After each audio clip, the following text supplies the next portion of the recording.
Welcome to the Stuff and Things Podcast, your home for all stuff related to your favorite things in entertainment. Now, here are your hosts.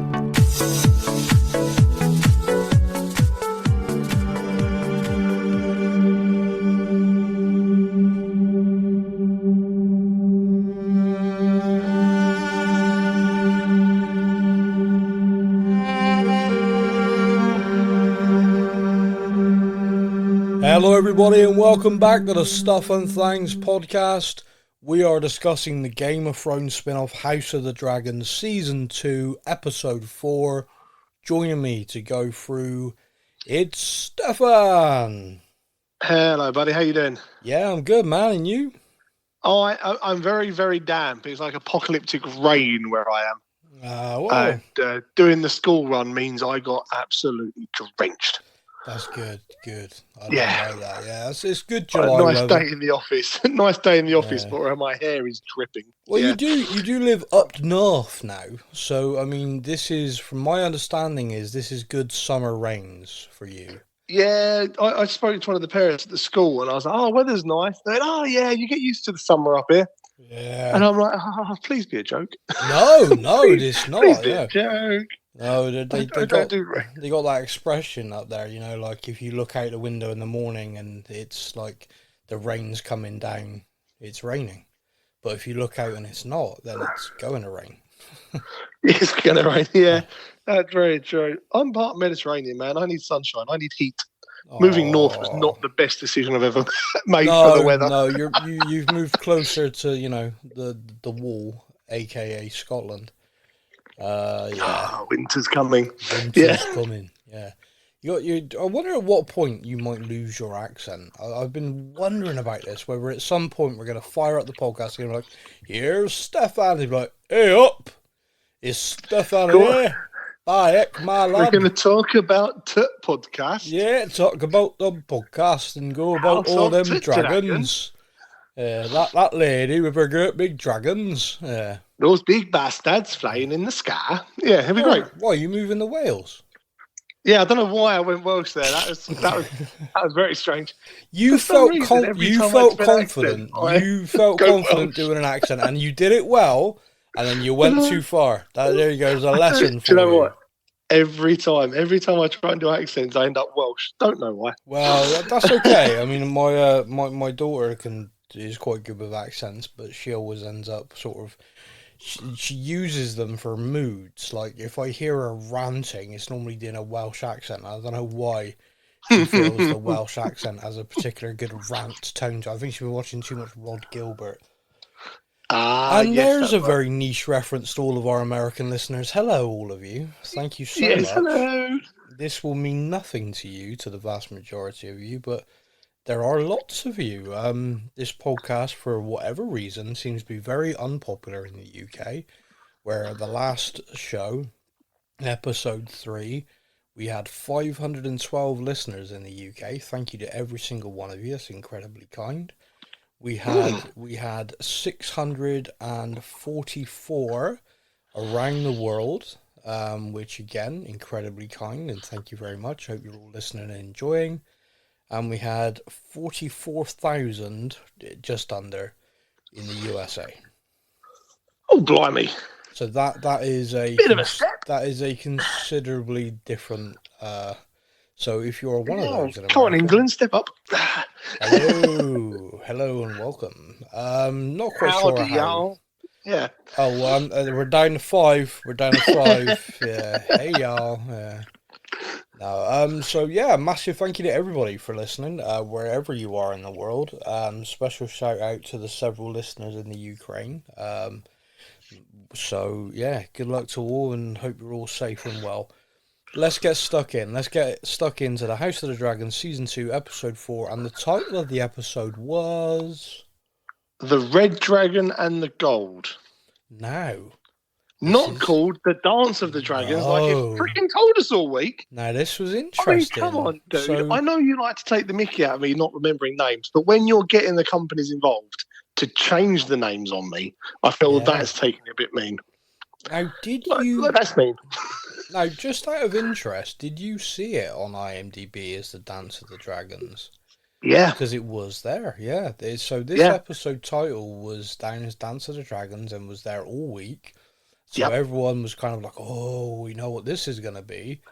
And on the day the episode came out, I thought, right, I'm just going to load it up just to make sure. It was purely, not because I thought they might change it, but I was purely, is it the Dance of the Dragons? A dance? Like, I'm just going to check that. And it was completely different, and it threw me. Yeah. It threw me to the extent of I watched it on like catch up last night. Yeah. So I didn't watch it live on Sky Atlantic. I think they showed it on over in the UK. I didn't see it in the UK. Yeah. So instead, I watched it slightly later.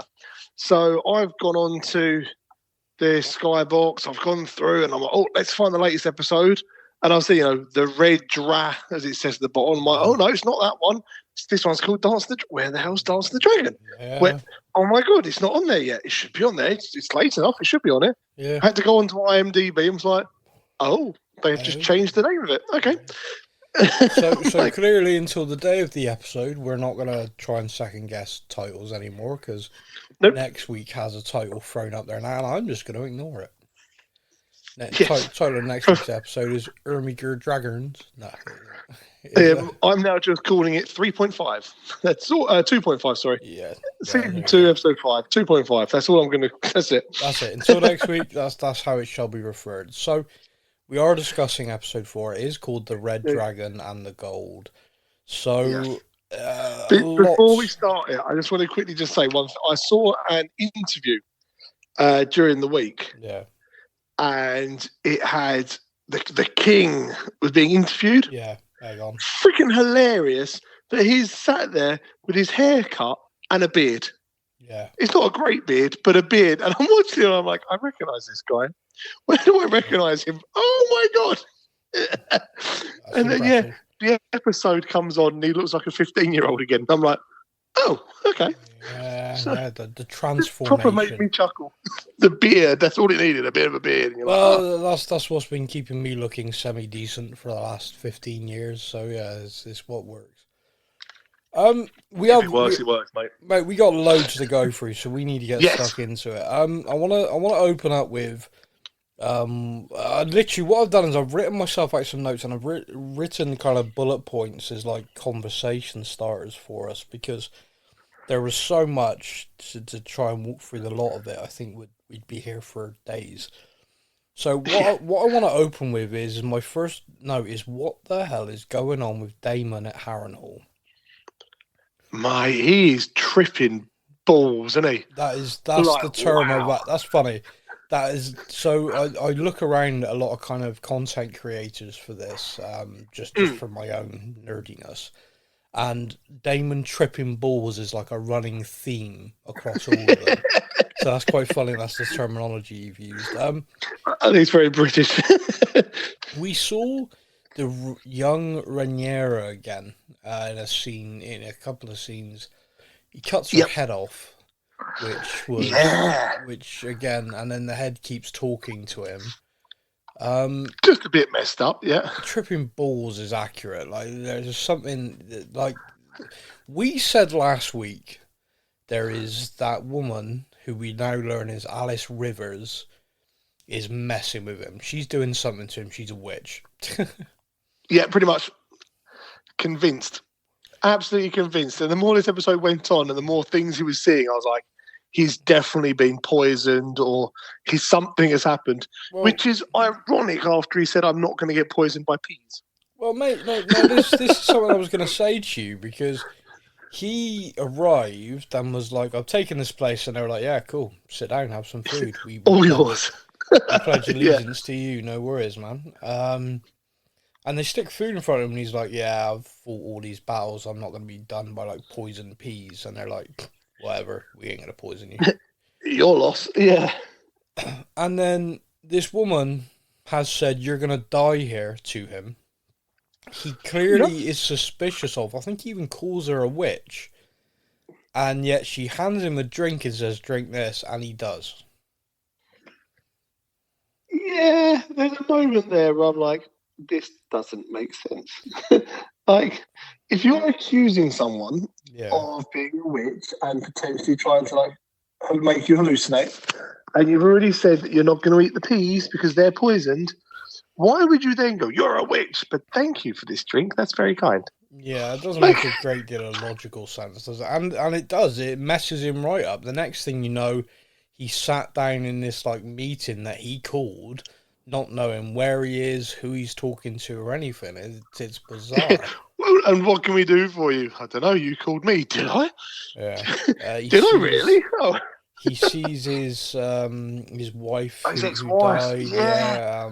Just he's all over the place. He can't focus, can't concentrate. Now last week I theorized that it was guilt eating at him.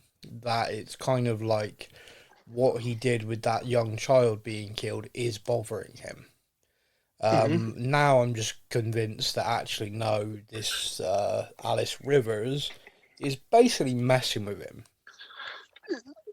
I think it has to be, yeah. Like, you know, I don't think it's going to be the weather. Let's put it that way. I mean, saying that, give me another hour of this rain outside, and I'll let you know if I'm hallucinating. Okay. But yeah, I think it's definitely a case of he's been slipped something, and he's definitely hallucinating. Now they do via Alice Rivers touch a little bit on the lore for Harrenhal, which is that this castle was in essence cursed. And it was cursed because it was constructed on and over weirwood trees. Now, those trees are kind of sacred to the old gods.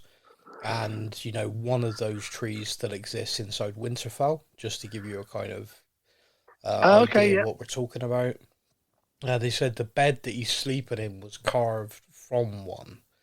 So you do have to wonder, like, okay, I think she's messing with him. But she's trying to make it sound like the lore of the tree. Yeah. Well, there is that lore. It does exist in the books. It's referenced loads of times that most people think Harrenhal was cursed because of it. And you only got to look at the state of Harrenhal to see that it's not exactly, you know, an up together place. It's been wrecked multiple times. To the extent it looks like they've just given up trying to repair it now. Well, basically, yeah, that's kind of my thinking to it, that they've just given up, and also they seem to insinuate that the weather there is like that all the time. Yes. Well, if that's the case, you're gonna feel like the place is pretty cursed. You know, it's like, well, here at this beautiful castle that was built, that was massive, and it's just rained non-stop since it was here. It was destroyed by dragons during Aegon's conquest, and this happened, it was just wrecked, and then we kind of got this bit okay, and then Clubfoot killed his family by fire. He set a fire here in this weather, you know, so it's kind of, it's kind of strange. It's so... You can understand the cursed thinking, can you? You can, yeah, but her kind of really pointing to that again, I feel is just messing with his head and giving a nice little nod to the book readers, I think. Yeah, possibly, quite possibly, I think. Now Daemon, one of the main reasons I think I realised that this isn't Daemon feeling guilty, despite what he is seeing clearly being a kind of guilt-riddled anxiety dream about his true feelings for Rhaenyra, the throne, and all of that, is when he's confronted with young Tully, the grandson of the now, basically he's dying, but is still the head of the house, and therefore the liege lord for all the area, is that... The line is brilliant, yeah. Yeah, why don't you get a pillow and finish, you know, kill him? Just to hurry him along. Yeah, hurry him along. And this kid's like, I love my grandsire. How fucking dare you? Daemon's not winning any allies there. This is why he just leans forward and goes, well, you are no good to me at all then. Off you fuck. Yeah. Yes. Yeah. Oh, okay. Yeah, so that was... Yeah, that wasn't great. But again, it goes to show me that actually, no, he's not feeling guilty for what he did. He doesn't care. He doesn't care. No, he doesn't. But like you say, he's not exactly going to be winning over people. No. If his attitude is, well, if you can go kill your grandsire, just take a pillow, hurry him along, because, you know, then you'll be in charge and you can go give me all your men. Come on. Oh, And he's it just left doesn't. sat there like, what the fuck? Yeah. You know, I mean, again, Alice kind of calls him out. Like, are you here for Rhaenyra, or are you here for your own claim on the throne? And that is something I hadn't really considered. But he has cut off all communications. He's not answered one raven. He's there raising an army. He's insisted on basically being called king. Yes. I am your grace. Yeah. What do you think? Do you think he's now deciding he's on his own, and there's now going to be a third hat in the mix, or do you think that actually he's just gone off in a tantrum and he's doing what he does, basically? It's very difficult because with this character, I've tried second guessing him a couple of times. Yeah. And then he'll do something. I go, right, okay. And then he'll do something else. And you'll be back to, nope, okay. He's definitely all out for himself. And then he'll do something else. And you'll be like, oh, maybe that was for the Queen then. Okay. So it's very difficult to try and to guess his kind of motivation, really. I still think he wants himself on the throne. Yeah. Yeah, it's difficult. Whether he is willing to kind of sacrifice, in quotations, his loved ones to do it, I'm not entirely sure, but I do think he's mainly out for himself. Yeah, it's hard to look past that, isn't it? It's hard not to see it that way. Okay, so leaving Daemon, because we've got loads to cover, I want to head over to Driftmark, where we see Rhaenys heading over to see Corlys, and she bumps into Alan of Hull. Now, this scene was like, holy shit. So, Rhaenys meets Alan. I understand you're the one who pulled my husband from the water. He said, yeah. And all of a sudden, she goes a little bit, I don't know, a little bit calm, a little bit sort of quieter, approaches him, you know, sort of looking right at him. Talks about him being beautiful. How quickly did you work out what was going on? Mate, I still haven't. Oh, really? That scene ended, and I was kind of like, well, I'm glad she knows who he is, because I don't have a fucking clue. What have I missed? Okay, well, I'll tell you what then. Educate me, dear boy. Yeah. Well, I mean, I could be wrong, but I thought she was insinuating he was Corlys's son. Bastard son. See, that is actually what the wife said. I'll give her credit on this. Because if all of a sudden you stand Alan next to Corlys, there is a definite similarity, and like build, shape, everything. Obviously, now you if you stuck blonde dreadlocks on him, all of a sudden he would very much be one of them. Yeah. Yeah. Now he also has a brother.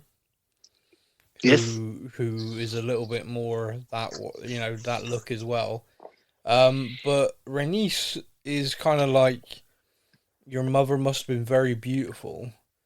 Now, Alan just looks really uncomfortable, like, because I don't know if Alan knows. I mean, I don't know. Alan saved him. His brother was like, he owes us. Da, da, da, da. Well, now that gives different connotation to that. I took that as he owes us because you saved his life. Not he owes us because he missed graduation and Daddy should have been there. Daddy. And of course she says, it was him. Why didn't you tell me it was him? And he's a bit like, I don't really want to. Hey, come on, that's where I was kind of like, she's like, what? You didn't tell me it was him, and I'm just sat there going, who is he? What? What have I missed? What have I missed? The line that kind of confirmed it for me was when she said, why would I blame him? He's not done anything wrong. It's not. It's not his fault he exists, I think is what she says. Now, makes sense. Now, Rhaenys is the Queen That Never Was is her title and stuff from the books. Yeah, and for me, one of my favourite characters. Yeah, see, now this is, given what happens at the end, which we're going to come on to, is, without a shadow of a doubt, another sign to me I need to stop falling for these characters, I need to stop going, well, that's my favourite. Because Yes. it is just ridiculous. In season one of Game of Thrones, Eddard Stark was my hero. And after that it was Robb Stark. And then after that I was like, I don't want to play this anymore. And then I was like, well, Jon Snow. Jon's kind of my hero. And then I watched him get stabbed to death, and I was like, do you know what? That's it. I'm done. My favourite character is the direwolf. So there we go. And now we got House of the Dragon, and Rhaenys was without a shadow of a doubt my favourite character in this. I understood her motivations at all times. I understood her. I think the actor nailed the character, like, to the point that it was just little scenes, little nuances just made her so good. And this episode was no exception. She did things in a setting that I know is CGI. I know that's not a real dragon. I know all this stuff, and yet she was the focus. Her facial expression, her kind of, she told everything. So we'll come on to that, but yeah.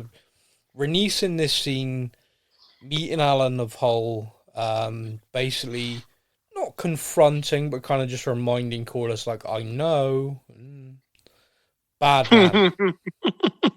Yeah, I know what happened here. The men of Westeros aren't the best, are they? I mean, they kind of, like, I think the only one that we all know of who was, like, honourable was Eddard. And even he, as far as the world knew, had a bastard. Do you know what I mean? It's like, he didn't. He never broke his vows at all. But the whole world thought he was the same as everyone else. Yeah. Got to feel for him a little bit. But that's how honourable he was, that he did that for his sister, by the way. But yeah, that's a whole separate debate. So, like I said, we have that scene on Driftmark, which I just wanted to kind of circle, because obviously that's part of a bigger thing going on. Yes. And clearly you missed it. Oh, shocking. I did. It's like Jesus on top of a van, which is a Walking Dead reference, by the way, not anything else. Alicent. Alicent back at King's Landing. I'm confused on this one. Okay. Alicent gets the Maester to make her something. She's telling the Maester it's for someone else. And the scene where she's going to drink it, she's holding her stomach. She is pregnant with Sir Christian there. Yeah. She's having a little coal baby, but doesn't want to have a little coal baby. Are we in agreement on that? We are in agreement. That is how I read that as, the equivalent of a morning after. Yeah. Potion. Yeah, so she's making sure she doesn't have a little bit of coal. Alicent... The problem is she's had a little bit of coal. That would be the problem. It's a little bit of coal that'll get you through the night. And so we have that with her drinking the potion and stuff. We then have Larys approach her. And Larys... Now, is Larys got to the point where he feels so comfortable he can almost be cocky and arrogant around Alicent? Yeah, I think so. I think he is now just living on ego. Yeah, and like he now knows that he's kind of in with the king, so that's it now. That's his safety blanket. He can kind of, rule the roost. It kind of felt like he used Alicent a little bit as a safety blanket for a little while, and now he's moved on to the king. He just blatantly calls her out. Like, he looks down at the vial or something. And he's like, oh, because she basically says, oh, I'm fine, but I overindulged a little bit. Like holding her stomach. Yeah, you did overindulge quite a lot, didn't you? Yeah, and he's basically just kind of like, well, we don't want to deny ourselves, what we want. Blatantly just like, I know you're banging coal. Keep going. Yep. If that's what you want to do, you're taking your medicine, so to speak. And then the two of them have this weird sort of conversation. And in the conversation, I think, and I'd love your opinion afterwards, I think... she has now realised, because she kind of tries to talk to the Maester a little bit, and the Maester's just very straight. I don't know what. Never spoke to me. Yep. Yeah, later's bitch. But then when she's talking to the clubfoot, Laris, the now Master of Whisperers, she basically has now hit this point of it actually doesn't matter. It doesn't matter what he wanted or what his intentions were because they died with him. Now we've got people who are with Rhaenyra are going to believe Rhaenyra. People who are with Aegon's going to believe Aegon, and they're going to fight, and the winner sits on the throne, and that's it. Yeah, the truth no longer has any meaning whatsoever. Yeah, that is Was it why let the truth get in the way of a good story? Yeah, I mean that's a kind of powerful realization. But I think looking at her and the look on her face, I think she's now doubting. I think after that conversation with Rhaenyra, I think she now has doubts in her mind that she's got this right, and if she got it wrong, she's realizing this is all her fault. It's almost like a look of guilt, almost. Yeah, like you say, she's coming to the realization of, no, I must be right. I must be right because if I'm not right, oh my god, everyone has died because of me. So therefore, I must be right. Yeah, and then she goes off in search of the truth, the facts and stuff. Yeah, she's searching for books, which we get that. It could feel like a little bit of a throwaway, that, but when she goes into the king's chambers, she is looking for kind of books, and I think she's now going to look for any reference at all to what Rhaenyra said, which is the Song of Ice and Fire, to try and kind of see if she was right or wrong. And we then have that scene with the king. Now, that follows on from the King's Small Council. In the King's Small Council, the smallest person in that room was the king. And it was awkward. And his brother, of course, the king made fun of his brother the week before in the brothel. He didn't forget. He didn't forget. And his brother was ice cold. And then basically took charge. By the way, his brother's right in everything he's saying, so it's not like he's taking charge in a kind of they're as bad as each other. Dick, but without a shadow of a doubt, Cyclops is very annoying. But he takes charge, and then he speaks to him in High Valyrian, which no one else at the table can speak. Apparently, even the king, because although he might have been able to pick up, have war. Can I war? Yeah, it was. Yeah, I mean, I kind of like that. That was kind of funny, but it was like he could understand it, but he couldn't actually reply in it very well, and then just sits there like, oh, for fuck's sake. Yeah, he sits there like a grumpy toddler. I mean, he utters the words "I am the king" a couple of times, which of course just gets me Tywin Lannister screaming in my head. Anyone who must say "I am the king" is no true king. Yes. And I'm like, yes, good line. Wise words, Tywin, you sociopath. But yeah, so that small council happens. He's clearly feeling crappy about himself, like, oh, I'm the king, everyone should listen to me. And he goes to his mummy, tells his mummy all about it. She basically, she doesn't do the come here, my boy, oh, let's have cuddles, you're alright, don't you worry. Those big mean people can't, she doesn't. She basically calls him a disappointment. Yeah. I had such high hopes just sit there and do nothing. Yeah, do you know how much it took to get you on that throne? Now just sit there and do nothing. Well, it was the. To me, it was the line about the how you have no idea the sacrifices to get you on that throne. That's quite a big line, because that insinuates to his face that you're not the true heir. That kind of, do you know what I mean? It just kind of insinuates to his face, which I think had a little bit of an impact. Like, oh, what are you trying to say, mother? But then there's also the aspect of, she says about, you were supposed to listen to all the wise people around you and learn, and yet you've thrown away, my father, your grandfather, Otto's, all that experience. You've done this, just, how about now you just shut up and sit there and let people who are smarter than you do this? Not what he was expecting. Not what he was expecting, and I don't think she really got the response she was expecting either. No. What happens? No, I mean, it kind of pushes him to the point. Now, we saw last week a little bit where he was throwing his armor on. I'm going to ride out on a dragon and I'm going to do this. And Laris kind of talks him off that ledge. Like, no, sire, you're the king. This. We got this to deal with, this to do with. And people will think you're weak if you really manipulated him. And then this week, his mother puts him in his place, basically. The small council's not listening to him. He feels like he has something to prove. He kind of has that, no, I'm the king. Everyone's telling me what to do. I'm going to go and do this.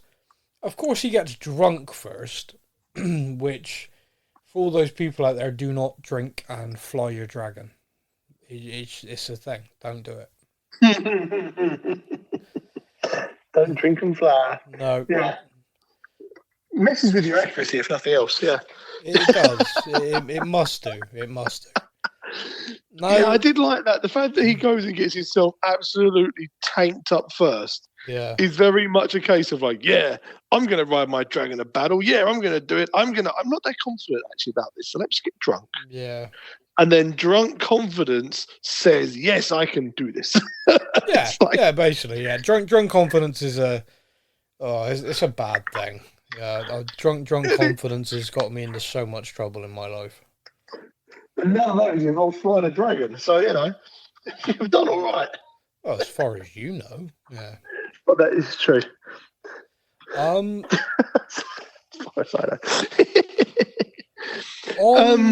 Dragonstone. So we're going to head over to Dragonstone, where Queen Rhaenyra returns, and her council's...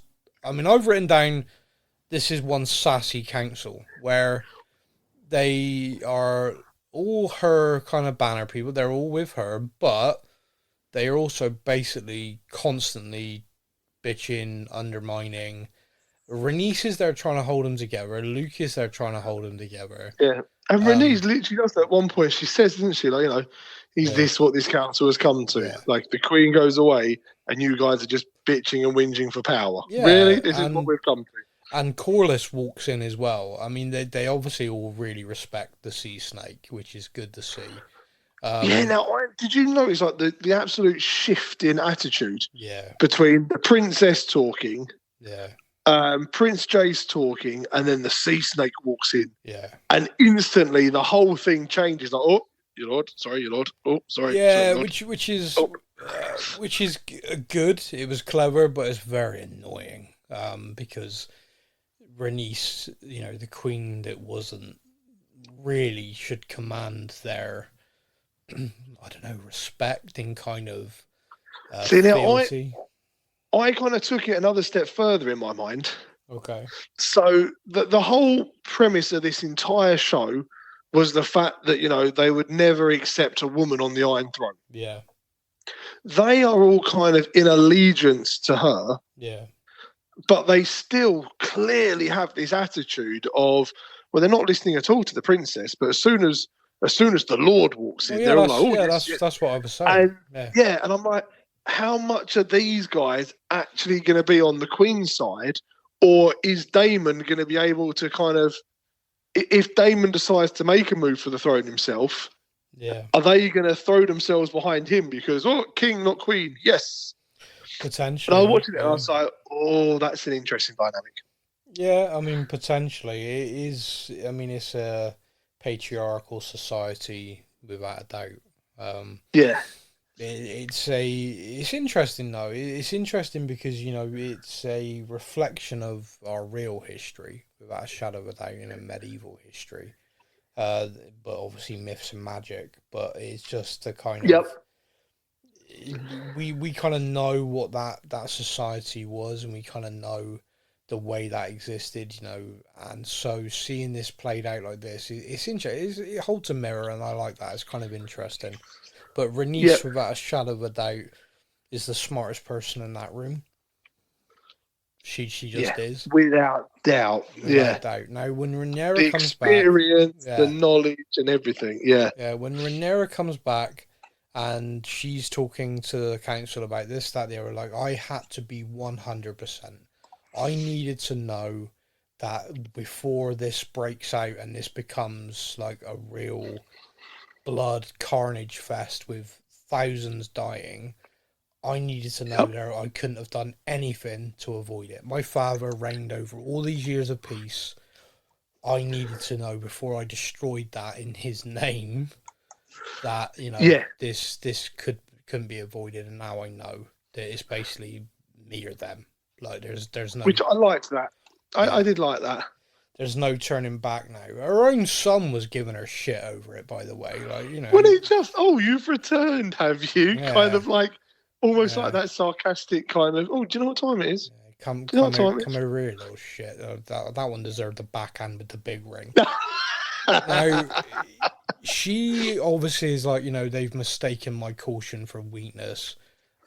Yes. One of the council members' castle is under siege. Cole has targeted it. It would seem the tactic is to cut Dragonstone off from the land completely. At least that's where the tactic appears to be, which they identify, that's what he's trying to do. We need to send the dragon. Rhaenyra's like, fine, I'll go. Her son's like, no, you can't go. Everyone's sworn to you. If you die, that's it. This is all for nothing. And she's like, no, already lost one son. I'm not sending another one. And Rhaenys just steps up. No, send me. I've got the most experience, the most experienced dragon in battle. The biggest dragon, the most experienced, and I know battle. And at this point, I'm like, no. Well, no. Yeah, I mean, we kind of, when you've watched enough TV, enough movies, you start to identify certain things. Characters who don't normally have a lot of dialogue suddenly having loads, storylines going to people, an omen. These little omens. And when she volunteered, all of a sudden, the meeting with Alan of Hull, the conversation with Corlys, all of this felt like, oh no. Hang on. Oh, you've been leading to this, you bastards. Yeah. Yeah, like, don't do this to me. But yeah. This is going to be the famous, but it's fine, we've got the rest of our lives together. Yeah, lines like that. They die in that episode. Yeah. And I'm like, oh, shit. Now, Rhaenys goes to her dragon, and this was the scene that kind of like, and she leans in, whispers in High Valyrian, we're going to war again, old girl, and just... I just her dragon's name's Meleys, and it just I think that was the moment I just had that turn in my stomach. Oh, please be wrong. Yeah, no, not this one. Please subvert my expectations. Yeah, knowing the episode was originally called The Dance of the Dragons. Yeah. And now we're seeing her mount the dragon go for war. And, you're just like, something's not going to go well here. No. And in my head, I'm like, surely she's not going to kill the king because she's still got that kind of nobility about her, that kind of moral compassy sort of thing. No, I don't think so. And I was like, I don't know if she would actually kill the king. And then I'm like, does that mean the king's going to kill her? Oh, no. And then you get all these scenarios before the scenes even happened. My brain is going, oh, no. Don't do it. The siege is raging. Yes. And much against Gawain's idea. Yeah. Well, no, Gawain wanted to attack by night and Cole's attacking by day. Gawain's saying, basically just like, well, we'll be open. Dragons are sharp. And Cole's like, look, I've got a plan. Shut up, basically. I'm doing this. I know what I'm doing. Cole is attacking the castle. It is sort of a battle that's ongoing. Rhaenys is on her dragon, Meleys, and is heading there. We see back at King's Landing, whilst this is happening, the king drunk gets on his dragon, Sunfire, and is also heading there. We are now like, oh, great, because this drunk idiot's decided he needs to prove something. We're actually going to have dragon against dragon here, rather than just Meleys showing just up. Just the rain of fire of her torching them all, Now, whilst all this is going on, Rhaenyra is telling her son the prophecy. She obviously feels this is now important because she now knows that this war is happening no matter what, and it's basically going to end with her on the throne or her dead. So he is her heir, and he's like, no, you need to hear this. So she tells him the prophecy, all this is going on. Mate, I'm just this ultimate build, and then I had this weird thing just pop into my head, which was Cole actually spotted the dragon. Cole was the one who was really aware they were out in the open. Cole was hyper aware of that. Why would Cole suddenly be so blasé about this? Like, that doesn't make sense. And then my brain went, he made this plan with the one-eyed prince, who has got the biggest dragon in Westeros. And then, of course, Melis with Rhaenys arrive, set fire to a load of the troops, and then we see it. See, now, it was, for me, it was when Sir Cole kind of said the signal, give the signal.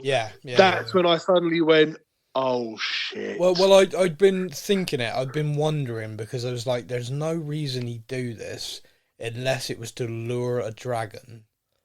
And then once the dragon arrived and he was like, the signal, I was like, yeah, crap. And then you saw this huge dragon basically hiding in the trees, led down, very sleepy, poor thing. And then, of course, the dragon wants it. Like, he's up ready, and he's like, no, not yet. No, I mean, my note is the king, the drunken prat, goes to battle, and he attacks Rhaenys and Melis, and Rhaenys, her dragon's on top of that fight without a shadow of a doubt. Oh, completely. The big slice open, blood throwing everywhere. And then, of course, we see the big bugger show up, whose name I cannot remember. But it's basically the equivalent of, like, a 747 taking off. But it's when you just see the wings above it, just the wings going, you're like, oh my God. Like, you forget every time just how big that one is. That dragon is. Rhaegar? No. Is it Rhaegar? No. Rhaegar's no. Yeah, so he flies straight at the two of them. The two dragons dance. There's a dragon literally fighting in the air. And he flies right at him and says Dracarys. And he doesn't seem, in that moment to me, to give much of a crap about his brother, the king. He looks at him and then just, Yeah, no. Boom. And you're like, oh my gosh. Rhaenys moves. Her dragon experienced, lets go of the other, moves out the way. The king is now down. Like, drops into the trees, a boom, like lands. Yes. Rhaenys can leave. Rhaenys has the ability in this moment to head back to Dragonstone. And I am telling her to. Oh boy, am I telling her to go. I'm like, that's it, leave now. Leave now, return to the queen and tell her, the prince has just taken out the king. There's no one on the throne. Go now, tell her. We see the focus in on her. She has a real look of, like, what do I do? What's the right thing to do? And she turns her dragon around and goes back to the fight. Mate, can you think of any reason at all?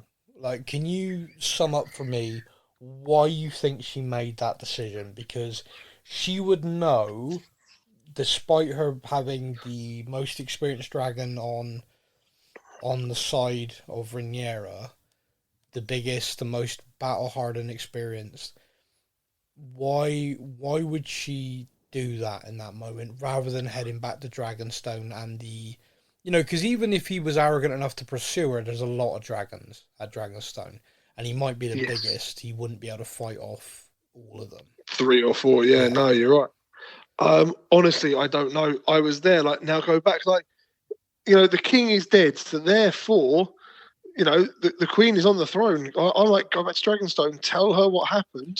Do you think she'd think the king's dead? Surely, like, she saw the flames, she saw them drop. She must think he's dead. Potentially. Yeah, potentially. I mean, us watching it all thought she was dead. He was dead.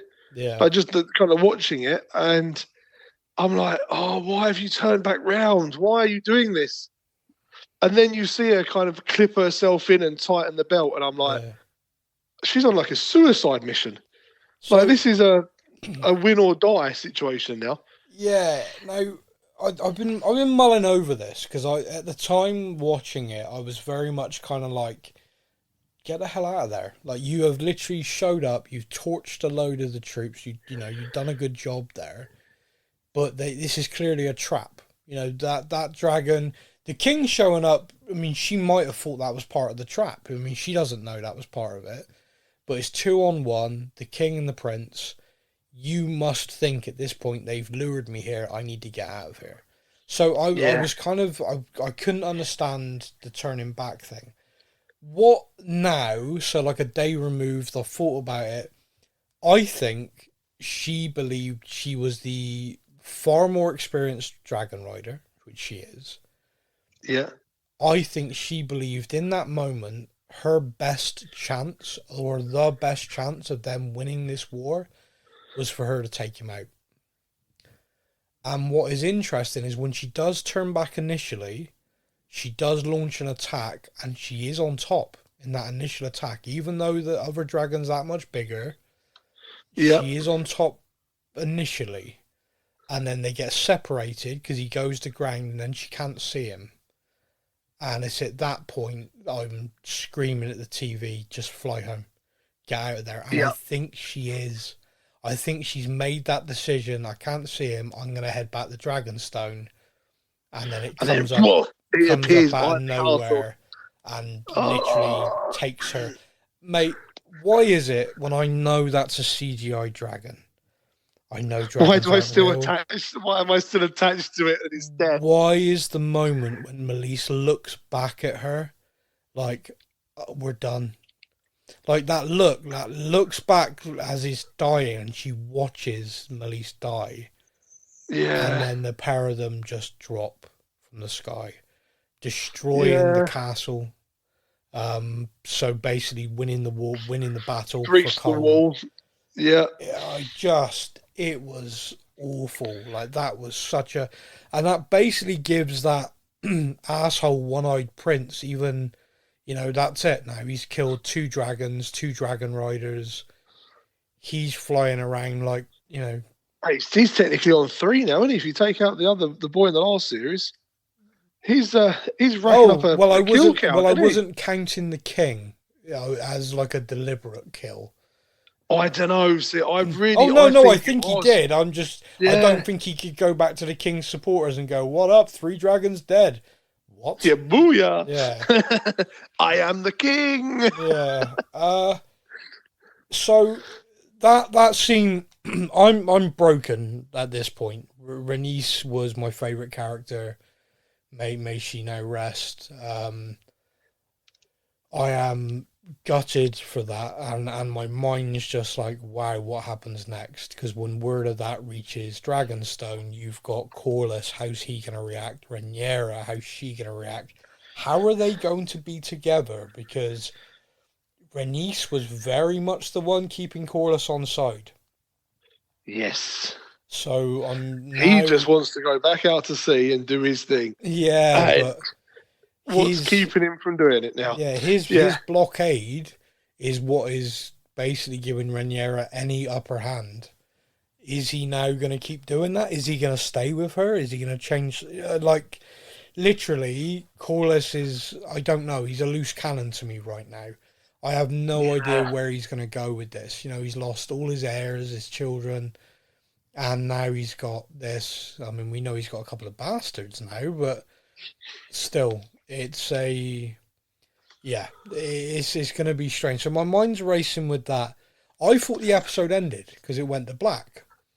However, Cole was knocked out in all the dragon fighting, and he gets up and he's trying to get to where he saw the king land. He's trying to get to the king. When he eventually gets there, the prince appears to be approaching with his sword drawn.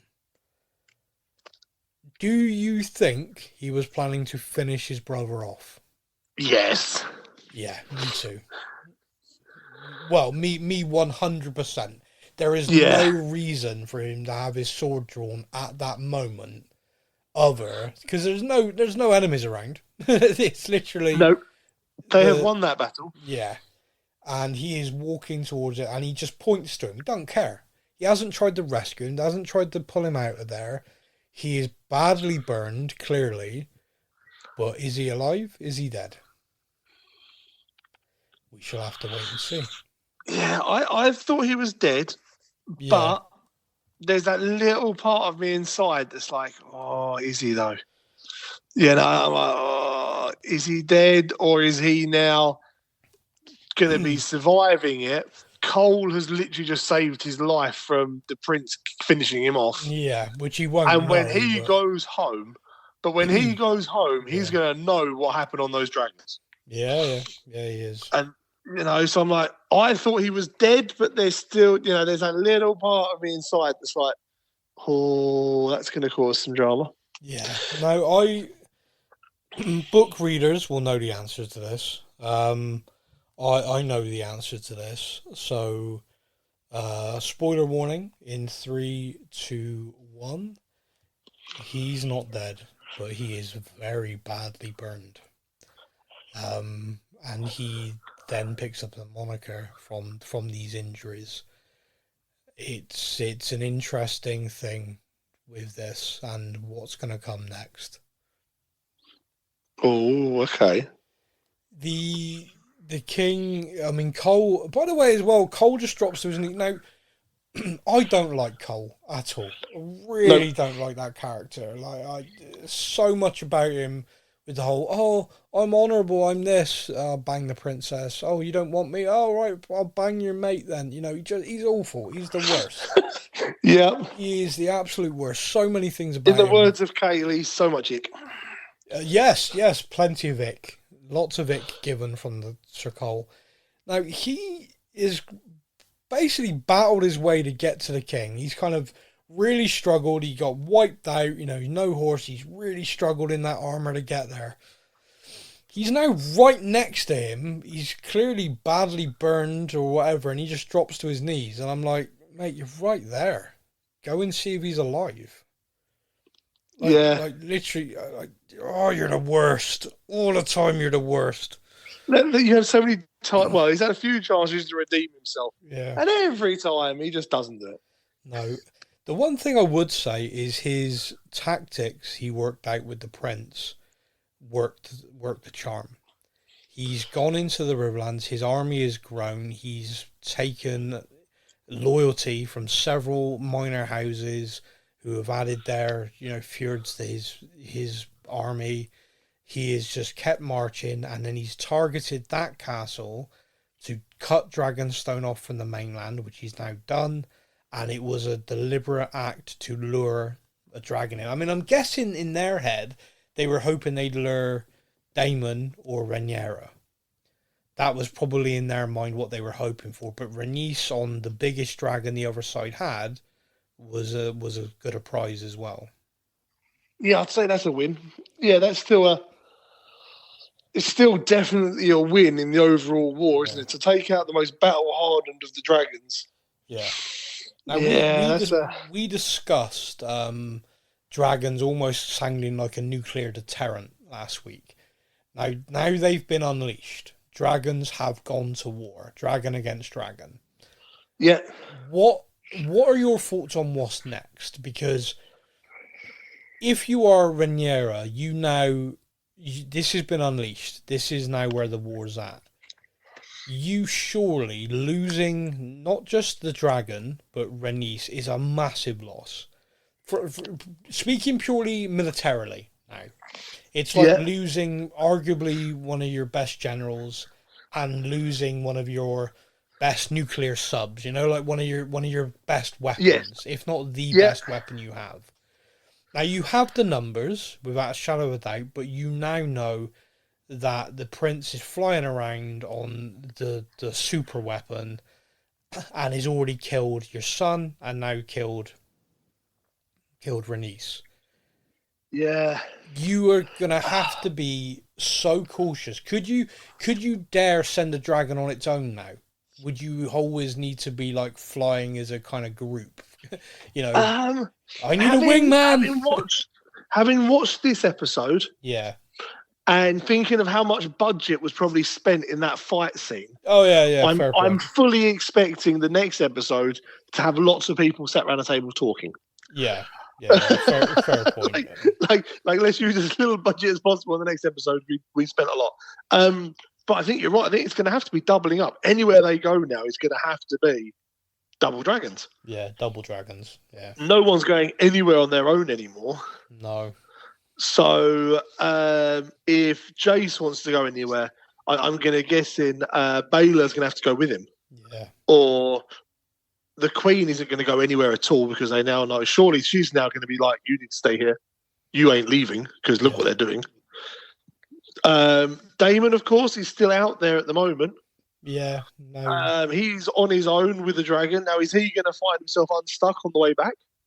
No, or don't is know. he going to make it back okay? You know, Well, I mean, is he is seems he going to come back or is he going to sit there on their throne? You know, yeah, he seems intent on holding Harrenhal, and Cole seems intent on sort of trying to take everything around Harrenhal and leave Harrenhal to last, basically on the basis that it doesn't mean shiest. You know, yes, it's the biggest keep in the world. Yes, all of this sort of history with it, but it doesn't mean anything. But if they've beaten Clubfoot everyone. says, yeah, Clubfoot says it doesn't matter. There's no money. I have all the money. I have everything. Yeah. It's literally just a building. Just a ruined castle, a ruined keep. Yeah. So it means nothing at all to the High Towers and the King. However, Damon's like, no, this is what I want. And it's very like a weird dynamic of the two. It is. It's a strange. I mean, him strategy. determined he must have it, and them being like, it's a ruined building with no money. Yeah, keep it. Have it. Okay. Yeah. So right now, without a shadow of a doubt, the King's winning. This is a major victory for the King. Yes. I am Team Rhaenyra, so I am finding this very difficult to see, and I'm not entirely sure, like what her plan is going to be now, because they are losing the war on foot, they're losing the war in the air. The Stark army has not arrived yet. Nope. So yeah, it's kind of I don't know. I'm not entirely sure what her next move's going to be. However, like you just said, now I'm now convinced next week we're just going to be sat there talking about it. But that's fine. I don't mind. I don't mind stuff like that. So, mate, that is all my notes. Is there anything else from this week's episode you wanted to circle and discuss? The only thing is Masara, the White Worm. Masaria. Okay, yeah. The White Worm. We see her appear just in the background of a couple of scenes. Yeah. Nothing really there, but at the same time, you know, you're not going to show a character in the background for no reason. Yeah. And she's another one where, like, I'm convinced that she's on the Queen's side. Yeah, that's fair. After what has happened. Now, is she listening to all these conversations so that she can go back to the Queen and go, this is what they're saying about you? You weren't here, but this is everything they've said? Do you think there's something kind of there, or am I just... I think she has traded on information to get her where she is. So I think she is always going to be someone who's lurking. I don't think she's someone who's going to come and sit down at that table and feel comfortable around those people being involved, even if Rhaenyra has asked for her counsel. I think she feels more comfortable standing to the side in the little shadow that's there and just listen. And like you said then, I think Rhaenyra says to her, you know, what do you think? She will say, well, this is what this person thinks. This is what that person thinks. This is what this person is saying, but they think this because I heard them say this to this person. I think, you know, you've seen Laris become the master of whispers for the King. I think she is that role for Rhaenyra. Yes, agreed. That is what I'm thinking. Yeah, that's kind of where we're at.